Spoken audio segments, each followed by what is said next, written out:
Hello everybody and welcome. Today, this episode is going to be for English language teachers around the world, specifically those who are concerned with the CELTA course. We've started before the term the MPF, and we understand that it stands for meaning, pronunciation, and the form.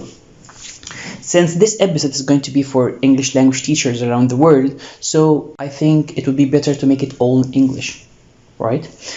Today, I'm going to talk about two terms that are being widely used in CELTA.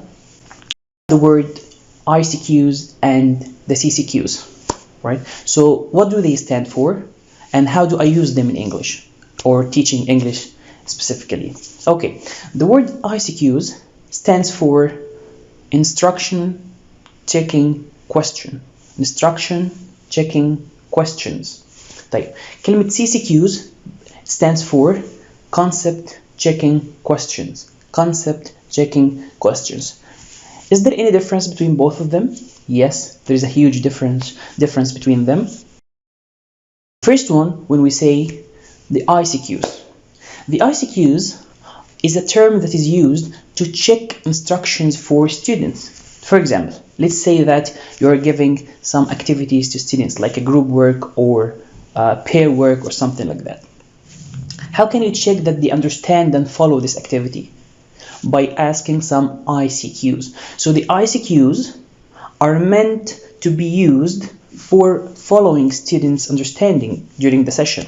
Like for example, when they are having a pair work, instead of saying, guys, you have a pair work, you have 5 minutes to work in pairs, and then you're going to discuss with your friends later about this topic.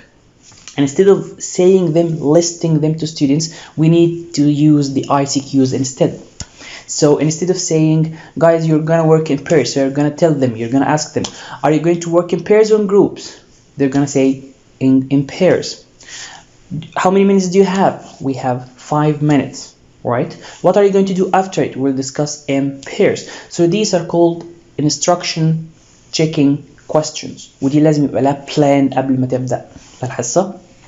It must have a plan before you start the session, right? Like when you say, guys, are you working in groups or in pairs? We're working in pairs, right? So you always try to make students engaged in what you're saying. You always try to make students engaged in what you're saying. So the word ICQs stands for the instruction that you give for students. You always check it by asking questions and they have to answer. The other term, which is the CCQs, which stands for, as I told you before, concept checking questions. What are the concept checking questions? These are questions that you ask to check the meaning of a specific term or a specific vocabulary or a grammatical structure. Yeah, for example, when you are teaching a term like he's been to France, he's been to France, he's been to France, he has been to France, right? If you are teaching this sentence, you need to use some CCQs to understand the meaning that I told you about in the MPF. So when students try to understand the meaning, you might tell them, for example, he's been to France, it means that he went there and came back. And it's different from the meaning of he's gone to France, because he's gone to France means that he's there and he's not back yet, right?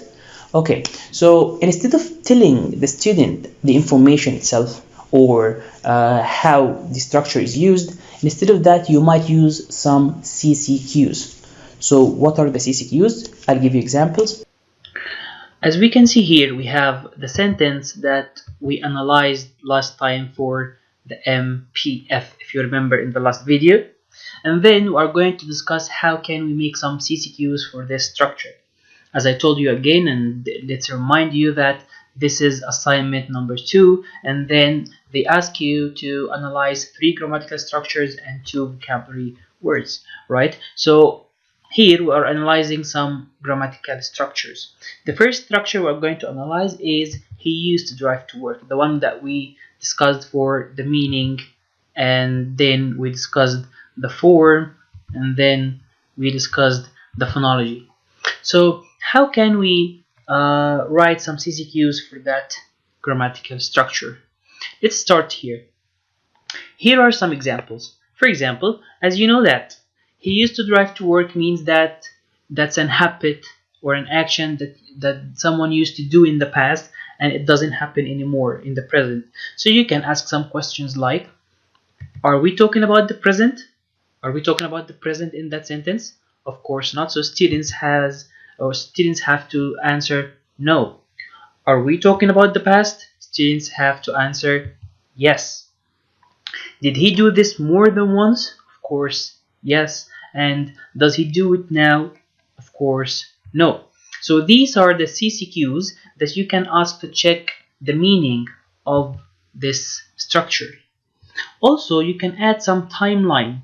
The timeline is that you can write the past and then now and then future. So you can express that the action happened in the past and then you write more than X here. That means it was repeated during a period of time in the past.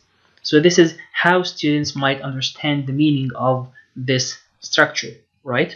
So there is a very important book in that part, which is called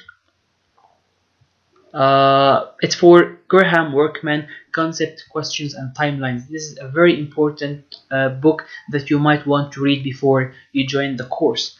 To sum up, the ICQs stands for the instruction checking questions, which mean to check the instructions that you always give to students by asking some questions. But the CCQs are the questions that you ask to check a concept, a vocabulary word, or a grammatical structure.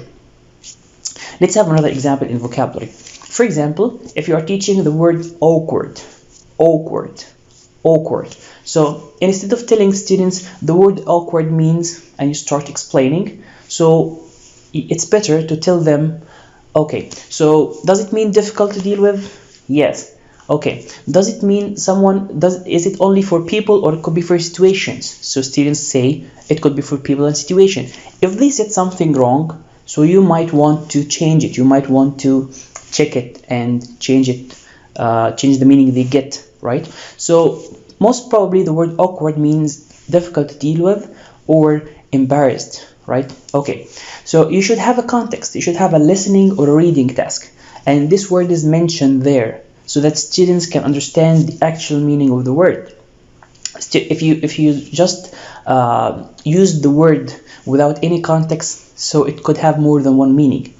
So in order to make it easy for students, and even you ask them, so is it used here in this passage or in this reading passage as the meaning of what do we say? Difficult to deal with or embarrassed. So for example, it was difficult to deal with, right? So that's what we really have to do. We really have to make context, and then you really have to elicit the word from students, not to give them the word easily. And then you use some CCQs first, and then you use some ICQs for checking instructions. Thank you so much.